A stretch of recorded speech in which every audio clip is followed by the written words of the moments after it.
Subscribe करिए हमारे channel target UP TET CTET को और बेल आइकन को दबाइए। हेलो फ्रेंड्स, मैं रेनू स्वागत करती हूँ आप सभी भावी अध्यापक एवं अध्यापिकाओं का आपके अपने channel target UP TET CTET पे। दोस्तों, आज की इस वीडियो में हम आपके शैक्षिक मूल्यांकन क्रियात्मक शोध एवं नवाचार के बहुविकल्पी क्वेश्चंस की सीरीज में पार्ट 2 पढ़ने वाले हैं। तो चलिए स्टार्ट करते हैं। क्वेश्चन नंबर 31 से 30 क्वेश्चन आप लोगों ने पार्ट 1 में पढ़ा था। तो आप लोग उन वीडियोस को अगर आपने नहीं देखा जो मैंने पहले पढ़ाया आप लोग को, आप प्लीज देख लीजिएगा। अतिलघुत्री क्वेश्चंस को मैं पहले ही पढ़ा चुकी हूँ। तो यहाँ पर देखिए, सबसे पहले क्वेश्चन नंबर 31 है, संज्ञानात्मक पक्ष में आता है। तो सारे वीडियोस की लिंक आपको मिल जाएगी डिस्क्रिप्शन बॉक्स और कमेंट बॉक्स में, और सारे विषयों की मास्टर क्लास की लिंक भी मिल जाएगी। तो संज्ञानात्मक पक्ष आप सभी लोगों को पता है। संज्ञानात्मक पक्ष, भावात्मक पक्ष और क्रियात्मक पक्ष, ये तीनों पक्ष होते हैं मूल्यांकन में। और संज्ञानात्मक पक्ष जो होता है, इसके अंतर्गत ज्ञान, बोध, अनुप्रयोग, इसके अलावा विश्लेषण, संश्लेषण, मूल्यांकन, ये सारी चीजें आती हैं। तो ये जो व्यवहारिकता है ये किस में आ जाएगा? अनुप्रयोग में आ जाएगा। अनुप्रयोग में कैसे आ जाएगा? ध्यान से देखिएगा आप लोग। ज्ञान, बच्चे को टीचर ने नॉलेज दिया, बच्चे को उसका बोध हुआ, बच्चे को समझ में आया, बच्चे ने उसका प्रयोग किया अपने दैनिक जीवन में, अपने व्यवहार में उसको लेकर के आया बच्चा, फिर उसका विश्लेषण किया, संश्लेषण किया, और सबसे लास्ट में होता है मूल्यांकन। तो ये सबके सब आ गए संज्ञानात्मक पक्ष में। तो ऑप्शन नंबर द जो है उपयुक्त सभी ये राइट आंसर हो जाएगा। क्वेश्चन नंबर 32 पर आते हैं। भावात्मक पक्ष का संबंध किससे होता है? रुचियों से, संवेगों से, मनोवृत्तियों से या सभी से? तो जो बच्चे का भावात्मक पक्ष होता है उसके अंतर्गत हम उसकी रुचियां, उसकी कौन कौन सी चीजों में उसका इंटरेस्ट है, उसे किस तरीके से, उसे डांस करना पसंद है या सिंगिंग करना पसंद है या उसे कोई काम करना अच्छा लगता है। संवेगों से बच्चा किस प्रकार का, आपके क्लास में बहुत सारे बच्चे हैं और बहुत सारे बच्चों में सारे बच्चे एकदम सेम नहीं होते हैं। कुछ कुछ किसी समस्या पर बहुत ही कम रिएक्ट करेंगे और कोई कोई बच्चे डर जाएंगे। इसी प्रकार मनोवृत्ति, हर बच्चे की मनोवृत्ति बहुत ही अलग होती है, बच्चे की सोच अलग होती है। तो ऑप्शन दा जो है सभी ये राइट आंसर हो जाएगा। अब इसके बाद क्वेश्चन नंबर 33 पर आते हैं। कौशलात्मक पक्ष का दूसरा नाम है? संज्ञानात्मक पक्ष, भावात्मक पक्ष, क्रियात्मक पक्ष या फिर कोई नहीं? तो राइट आंसर है क्रियात्मक पक्ष। ऑप्शन नंबर सा जो है, क्रियात्मक पक्ष को हम कौशलात्मक पक्ष भी कहते हैं। क्वेश्चन नंबर 34 है, क्रियात्मक पक्ष के कितने स्तर होते हैं? तो क्रियात्मक पक्ष के भी दोस्तों 6 स्तर होते हैं और संज्ञानात्मक पक्ष के भी 6 स्तर होते हैं। क्वेश्चन नंबर 35 है, जिस उद्देश्य की पूर्ति के लिए परीक्षण का निर्माण हुआ है वह उस उद्देश्य की पूर्ति करे कहलाता है? वैधता, विश्वसनीयता, व्यापकता या फिर कोई नहीं? तो जिस उद्देश्य की पूर्ति के लिए परीक्षण को बनाया गया है, अगर वह उस उद्देश्य की पूर्ति कर रहा है, मैंने आप लोगों को 3 बार एग्जाम्पल दिया है अतिलघुत्री और बहुविकल्पी क्वेश्चंस को मिला करके, कि हमने एक पटरी ले ली स्केल मापने वाली, अगर वो जिस काम के लिए उसको बनाया गया उसका काम क्या है? मापना, लंबाई को मापना, और वो जो स्केल है, पटरी है, वो बहुत ही अच्छे से अगर उस लंबाई को माप रही है 1 सेंटीमीटर, 2 सेंटीमीटर या 1 मीटर, 2 मीटर, तो इस तरीके से वह क्या कर रही है? वह वैध है, यानी कि वो अपना काम सही से कर रही है, उस पर हम भरोसा कर सकते हैं, वो बिल्कुल वैध है। अब क्वेश्चन नंबर 36 है, किसने मौखिक परीक्षा को महत्वपूर्ण स्थान दिया? किसने मौखिक परीक्षा को महत्वपूर्ण स्थान दिया यहाँ पर पूछा दोस्तों, तो आप ध्यान से देखिएगा। यहाँ पर ऑप्शंस में है हरलॉक, महात्मा गांधी, फ्रॉवेल और सुकरात। दोस्तों राइट आंसर यहाँ पर हो जाएगा option number the, Sukrat. Question number 37 पर आते हैं। मिचॉल स्कीवेन ने सन 1967 में यानी कि 1967 में भूमिका पर चर्चा करते हुए इसे 2 भागों में विभाजित किया जाता है। ये 2 मूल्यांकन है। तो यहाँ पर देखिए, जो मिचॉल स्कीवेन थे उन्होंने 1967 में जो मूल्यांकन होता है उसको 2 भागों में बांटा था। यहाँ पर मूल्यांकन जो है यहाँ पर मिस हो गया है। तो मूल्यांकन को इन्होंने 2 भागों में बांटा था, और वो कौन कौन से मूल्यांकन है? संरचनात्मक मूल्यांकन और योगात्मक मूल्यांकन। तो यहाँ पर राइट आंसर क्या हो जाएगा? ऑप्शन नंबर सा, दोनों। तो यहाँ पर आप देखिए ऑप्शन नंबर 7 दोनों सही हो जाएगा, संरचनात्मक मूल्यांकन और योगात्मक मूल्यांकन। क्वेश्चन नंबर 38 पर आते हैं। मापक मूल रूप से एक भाग के रूप में उस प्रक्रिया से संबंधित है जिसके द्वारा शिक्षक एक छात्र की किसी विशेषता को एक कम या अन्य संख्यात्मक मूल्य प्रदान करते हैं। यह कथन किसका है? फ्रॉवेल का, मैरिसन का, थॉर्नडाइक का या फिर उपयुक्त सभी का? दोस्तों राइट आंसर हो जाएगा ऑप्शन नंबर बा, मेडिसन का। ये कथन किसका है? मेडिसन का है।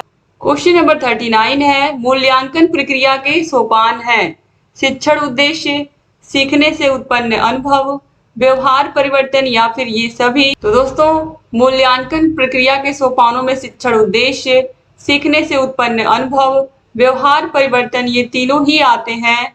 तो ऑप्शन नंबर द जो है ये सही हो जाएगा। क्वेश्चन नंबर 40 है, मापन प्लस मूल्य निर्णयन बराबर क्या होगा? तो मापन और मूल्यों का निर्णयन मिला करके दोस्तों होता है मूल्यांकन। तो मूल्य का अंकन, या यहाँ पर देखिए ऑप्शन नंबर आ जो है मूल्यांकन, ये राइट आंसर हो जाएगा। क्वेश्चन नंबर 41 है, किसका कथन है मापन मूल्यांकन का वह भाग है जो प्रतिशत, मात्रा, अंक, मध्यमान एवं औसत के रूप में व्यक्त किया जाता है? राइडस्टोन, वासले, थार्नडाइक या फिर उपरोक्त सभी। तो ये किसका कथन है कि जो मापन होता है वो मूल्यांकन का क्या होता है? भाग होता है, जो कि प्रतिशत के रूप में होता है, मात्रा के रूप में होता है, अंक के रूप में होता है दोस्तों। तो ये कहा है वासले ने। ऑप्शन नंबर ब जो है ये सही हो जाएगा। तो कहीं कहीं आपको ई बी वेस्ले लिखा हुआ मिल जाएगा और कहीं कहीं वासले लिखा हुआ मिल जाएगा। इस तरीके से भी लिखा हुआ मिल सकता है आपको वेस्ले, ठीक है? तो आप कंफ्यूज मत होइएगा। क्वेश्चन नंबर 42 पर आते हैं, परिषदीय विद्यालयों में प्रथम सत्र की परीक्षा कब होती है? अब आप लोगों को भी पता है कि अब सत्र परीक्षा होती है। प्राइमरी स्कूलों में पहले की तरह नहीं था कि पहले केवल हाफ ईयरली एग्जाम होता था, अर्धवार्षिक परीक्षा और फिर एनुअल एग्जाम यानी कि वार्षिक परीक्षा होती थी। लेकिन अब ऐसा नहीं है, अब सत्र परीक्षा भी आयोजित की जाती है और जो सत्र परीक्षा होती है वो अगस्त माह में होती है। तो ऑप्शन आ जो है ये सही हो जाएगा। और जो जो सत्र प्रारंभ होता है वो अप्रैल से शुरू हो जाता है, नया सत्र, ये तो आप लोगों को पता ही है। क्वेश्चन नंबर 43 है, द्वितीय सत्र परीक्षा परिषदीय विद्यालयों में कब आयोजित होती है? अगस्त में, दिसंबर में, जनवरी में या मार्च में? दूसरी सत्र परीक्षा होती है दिसंबर माह में। ऑप्शन बा जो है ये सही हो जाएगा। क्वेश्चन नंबर 44 पर आते हैं, निदान डायग्नोसिस शब्द का प्रयोग किसके लिए किया जाता है? मापन, परीक्षण, मूल्यांकन या फिर उपरोक्त सभी। तो दोस्तों डायग्नोसिस शब्द जो है इसका प्रयोग मापन में किया जाता है। तो ऑप्शन आ जो है यहाँ पर।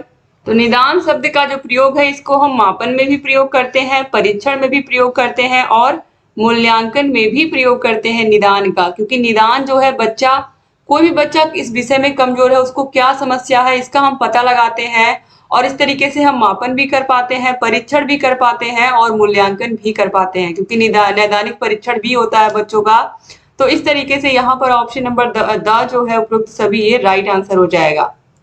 अब क्वेश्चन नंबर 45 पर आते हैं, शैक्षिक नवाचार के अंतर्गत कौन कौन आते हैं? शिक्षण अधिगम, मूल्यांकन, विद्यालय प्रबंधन या फिर उपरोक्त सभी।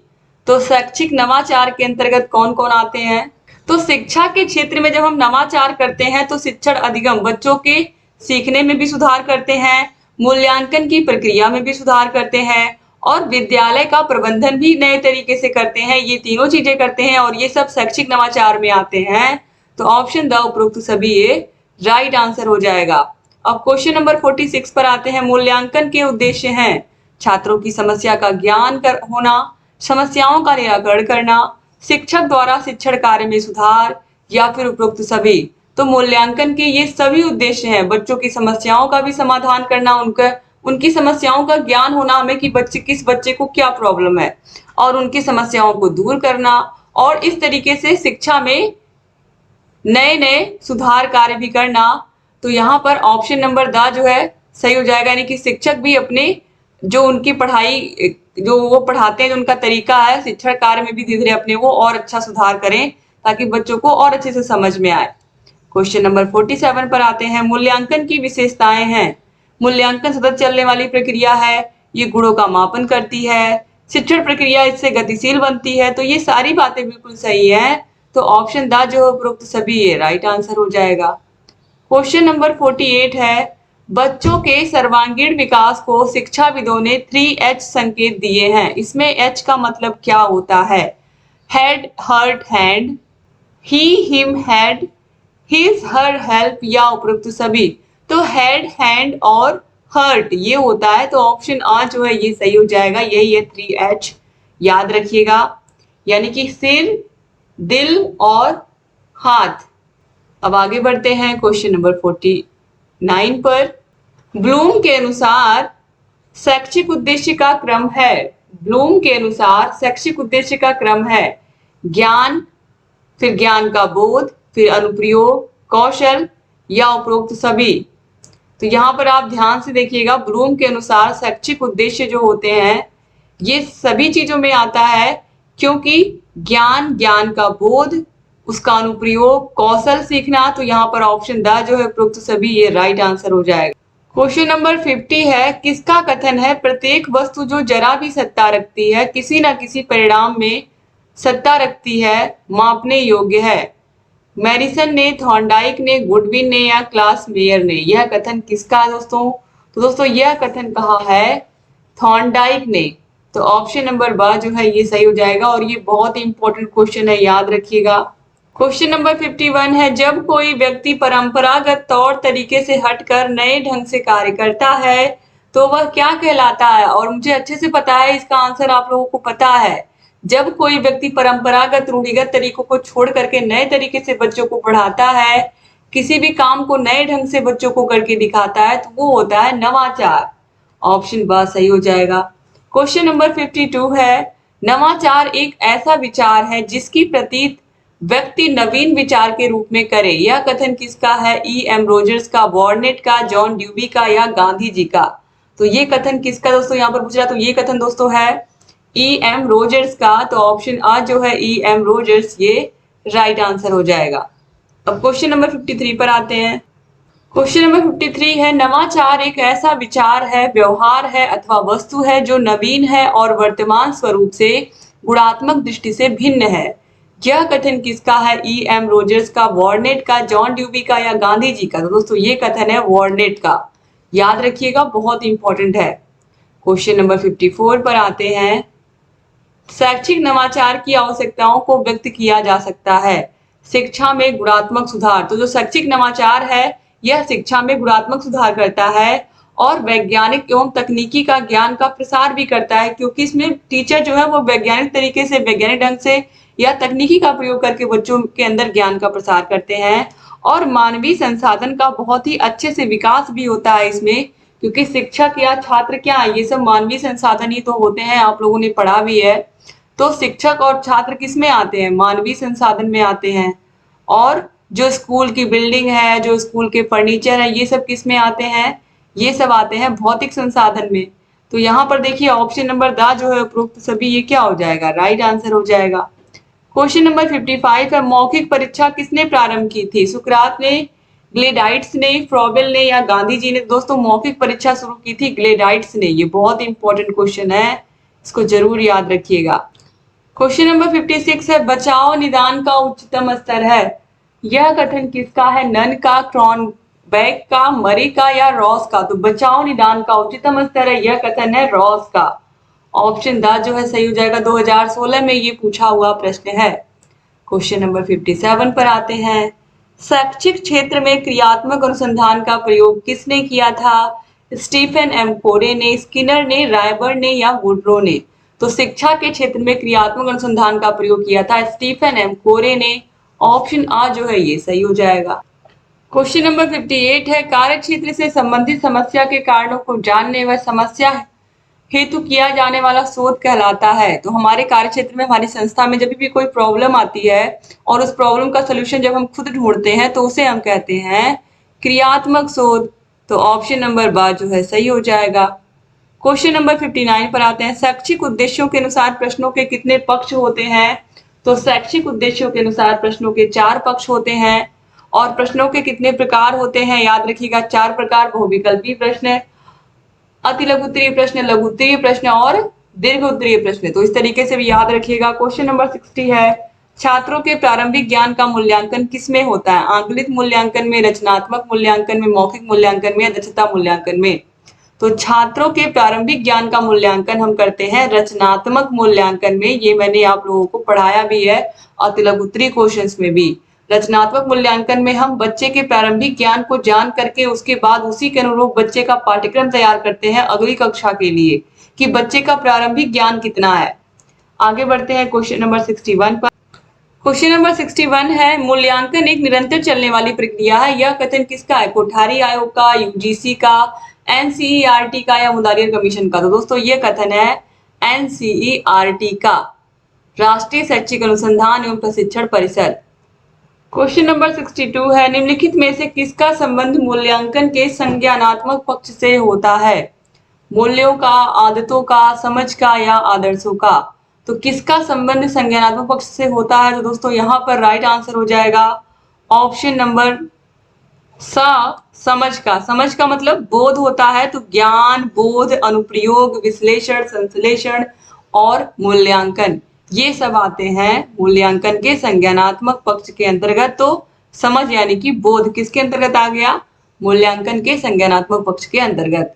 क्वेश्चन नंबर 63 है, निम्नलिखित में से किसका संबंध मूल्यांकन के भावात्मक पक्ष से होता है? सूचनाओं का, तथ्यों के व्यवहारिक प्रयोग का, तथ्यों के विश्लेषण का या रुचियों का? तो ये तीनों क्या है? ये तीनों ही संज्ञानात्मक पक्ष के अंतर्गत आते हैं। तो क्रियात्मक पक्ष के, भावात्मक पक्ष के अंतर्गत कौन आएगा? बच्चों की रुचियां, उनकी मनोवृत्तियां। ठीक है, तो ऑप्शन द जो है सही हो जाएगा, उनके इंटरेस्ट किस किस चीज में है। क्वेश्चन नंबर 64 है, सतत और व्यापक मूल्यांकन की प्रक्रिया में मुख्यतः कितनी क्रियाएं होती हैं? 2, 3, 4 या फिर 5? दोस्तों राइट आंसर यहाँ पर हो जाएगा ऑप्शन नंबर द, 5 क्रियाएं होती हैं मुख्यतः सतत और व्यापक मूल्यांकन में। अब क्वेश्चन नंबर 65 पर आ जाते हैं। क्वेश्चन नंबर 65 है, किसका कथन है क्रियात्मक शोध का तात्पर्य उस प्रक्रिया से है जिसके द्वारा अभ्यासकर्ता अपने निर्णय एवं क्रियाओं का मार्गदर्शन, संशोधन तथा मूल्यांकन करने के लिए अपनी समस्याओं का वैज्ञानिक ढंग से अध्ययन करता है? गुड का, फ्रॉबेल का, महात्मा गांधी का या फिर कोरे का? तो दोस्तों यह कथन है स्टीफन एम कोरे का। तो ऑप्शन नंबर द जो है ये सही हो जाएगा।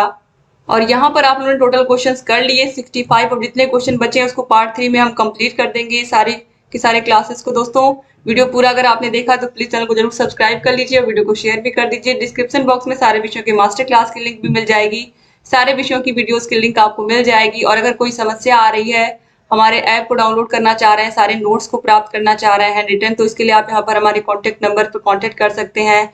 हमें यहाँ पर जाकर के आप फॉलो कर सकते हैं इंस्टा पर। तो thank you so much video को पूरा देखने के लिए। जय